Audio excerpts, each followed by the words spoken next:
pills worked fast. The prospect of being awake started to seem bearable again.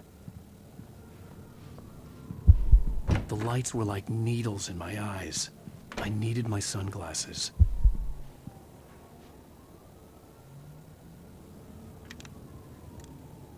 The sunglasses made the world look bearable. Now I could keep my eyes open without feeling like a vampire in the sun. There was a message waiting for me on the machine. You have one new message. Al! Are you still asleep? Wakey, wakey! You should have your show on your TiVo. If Alice wasn't too mad to record it. As she called me earlier and really chewed me out. Yeah, we went a little overboard last night. But parties are a part of this business.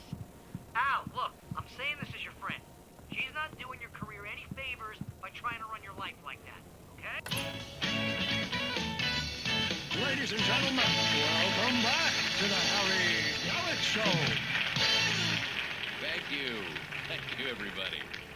We have a great show tonight. I've been talking with the best-selling author AlanWake about his new book, The Sudden Stop. Yeah, good read. Go buy it. No, it is a good read. Look, I'm gonna be honest here. Is that wise? No, but I'm gonna do it anyway. I got people who give me the lowdown on books. I'm a busy guy. But this one, I actually read from cover to cover. I mean, I'm a big fan. Wow, thanks. Now, this might be a spoiler for those who haven't read the book yet. Based on the sales figures, the 2 people out there who haven't read the book yet. But this last book is all about the death of the main character, the hard-boiled New York detective, Alex Casey. Now, there's been a lot of outrage about this. Why the hell did you kill Casey? What the hell were you thinking, man? Good riddance. No, seriously, though. 7 years and 6 books is a long time. He was a gloomy guy to spend all your working hours with, and it was a good run. But it's time to explore new things. My next book will be a departure from the old for me.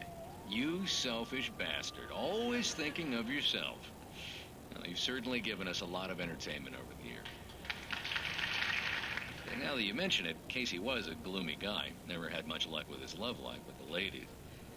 Was that autobiographical in any way? Yeah, no kidding. Casey's lady friends tended to die on him. With Casey, it was all about his pain. No, nothing autobiographical about that. I'm a happily married man. My wife is my muse. Well, congratulations. That's great to hear. So, how's the publicity tour been treating you? Good. Great. But I gotta say, I'm glad to be back home in New York. Well, you've certainly been on the news a lot lately. Lots of parties and, you got into a fight with some paparazzi. Oh, man. Well, that guy was really in my face. I lost my temper. I know that wasn't cool. You are famous for that temper. Well, I did also write several books. Well, your latest novel is called The Sudden Stop, and it's in bookstores now. Go get it. That means the 2 of you out there who haven't bought it yet. Ladies and gentlemen, that's all we have for you tonight. I want to thank all our guests for the evening. AlanWake, Sam Lake. Once more, do the face for a Sam. There we go. And our musical guests, Poets of the Fall. Thank you. At least I'd been funny. I told myself I could live with that. Hey, honey. Did you watch the show? I didn't say anything stupid if that's what you want to know. Okay, Grumpy.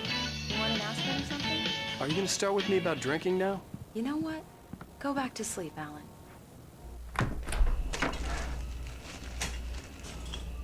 What? Now you can't even talk to me? Well, this morning I was angry because you said you'd be home at midnight and you showed up at 7 a.m. and passed out in mid-sentence. Now I'm over it. Are you angry? This goddamn tour. It's gotten out of hand. Oh, honey. It's almost over, right? We can get back to normal. Then you can start writing again. I'm sorry, honey. Alan, you're not thinking straight. Just take a shower and go back to bed, huh? Yeah, you're right, honey. I'm sorry. Once this is over, let's go away together. A vacation. Just you and me. Some peace and quiet.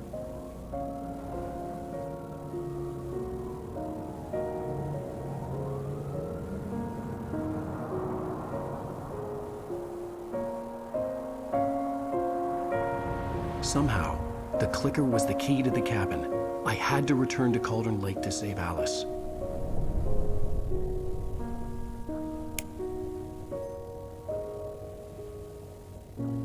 I'm going back to the lake to finish this. I'm going to write an ending to the story in the manuscript on my own terms, to make it all right. Why can't you just write it here? The last page is still in the typewriter. I need to read it first. Everything needs to be just right. Zane tried to cut some corners, and it didn't end well. Okay, ready when you are. I'm sorry, Sarah, but I need to do this alone. Barry, take her gun. Miss Weaver, close the door when I leave.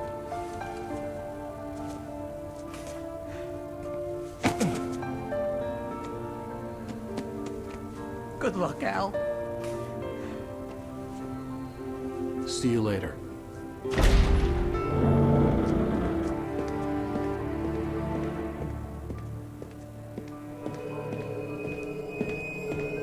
When I got out, it was warm and sunny.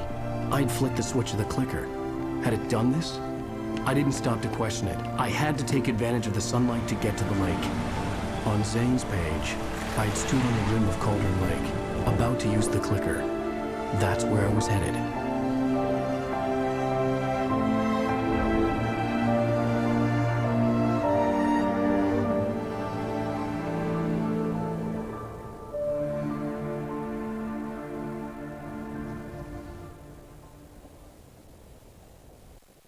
Alone, in daylight, surrounded by the beauty of the Pacific Northwest landscape, it was hard not to let doubt creep in one last time. I could still chalk everything up to a dream, a delusion. I had enough imagination to make up something like this, having been in the cabin all this time, trapped in a story inside my head, gone mad from grief over Alice's death like Hartman had claimed. There would be no way of knowing. I told myself it didn't really matter. My course was set.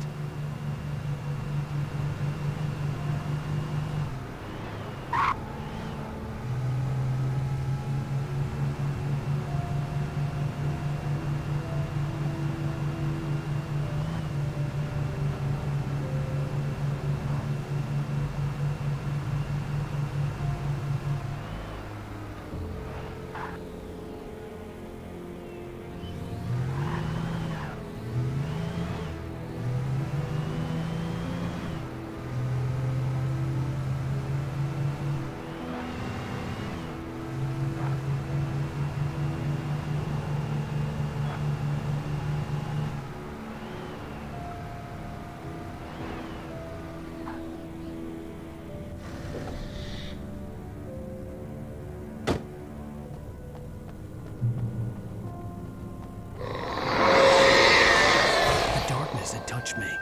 There was a link between us, always would be. I could feel its presence again, getting closer.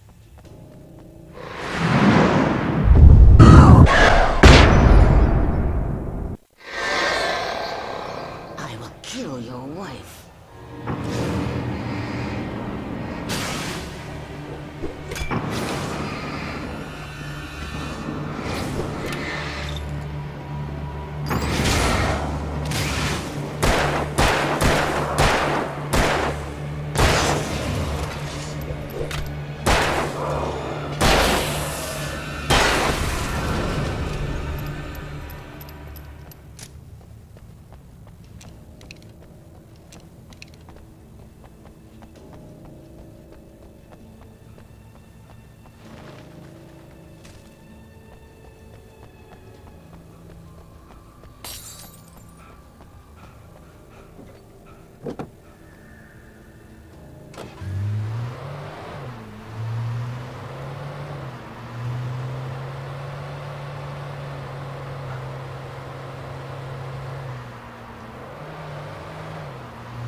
champion.